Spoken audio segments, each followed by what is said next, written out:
secrets here. I'm a private investigator.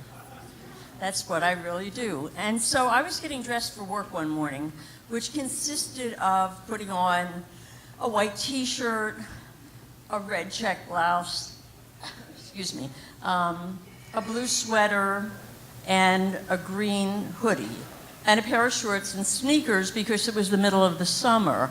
And I had to follow someone. Now, I have just given you 101 on how to do investigative following. It's easier to take clothing off to change your identity than it is to put it on while you're driving.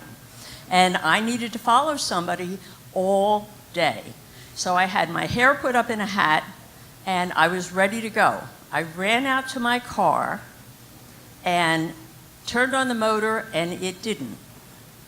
And I had 10 minutes to get on the road. So I ran next door to a neighbor, and I said, for $50, let me borrow your son's car for the day. And she said, great, and threw me the keys. So now I run out again, and I get into this Corvair. Does anybody remember Corvair? It's made of tin, and it's terrible, but it was nondescript, and it was okay, except that the windows were the kind of roll-up kind, and the one on the right didn't roll up at all, which was okay because it was the middle of the summer and there was no air conditioning, so at least I had a window open, because the other one I couldn't bring down. And I was not happy, especially when I hit the Walt Whitman Bridge and realized that in the glove compartment there were a couple of roaches, and I don't mean the bugs. And on the floor, there were beer cans rattling around. So now I'm really concerned. If I get stopped, I am up a creek. However, I'm following a man to see if he does his job, if he goes to the places he's supposed to go, or if he makes side stops and is double diamond on his boss.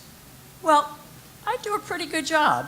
And I'm driving, and I'm taking things off and changing my identity and putting a hat on and putting glasses on and taking the hat off and pulling my hair up and doing all those things I have to do.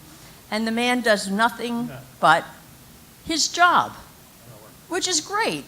So it's now 4 o'clock. I am schwitzing to death because it's 95 degrees now, and I've been in a car with no air conditioning, and it's hot. And he's headed back towards the barn. It's 4 o'clock.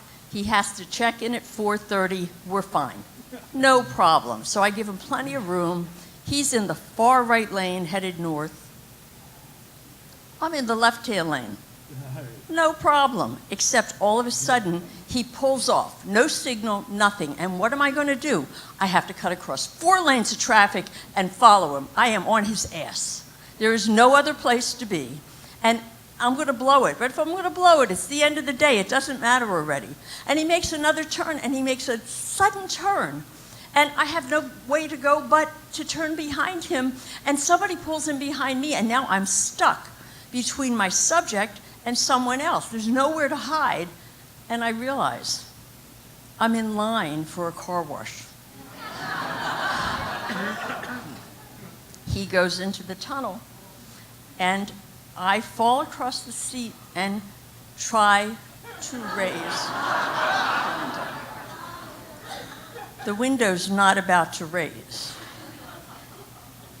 And all of a sudden, a torrent of hot, sudsy water comes rushing through the window and douses me. I am soaked, totally soaked. And then those brushes that rotate start whapping me in the side of the face. Okay, I'm not a happy camper. I curl up in the corner of the other side of the car knowing what's next. You all know what's next. More rushing water and the big flapping felt strips. And I'm getting it across the face. And finally, I literally see the light at the end of the tunnel. Thank God. Except I forget, there are the big sucking motion things that take my hair and pull it out straight and up and out, and I am a wreck. I'm going to go home. It's fine. I get back into the seat. I put my hands at 10 and 2. I look down, and I realize I have just won the Investigator's Wet T-shirt contest because I am down to a white T-shirt and a bra. And you can see everything. And I can't avoid those little guys that have to drive the car.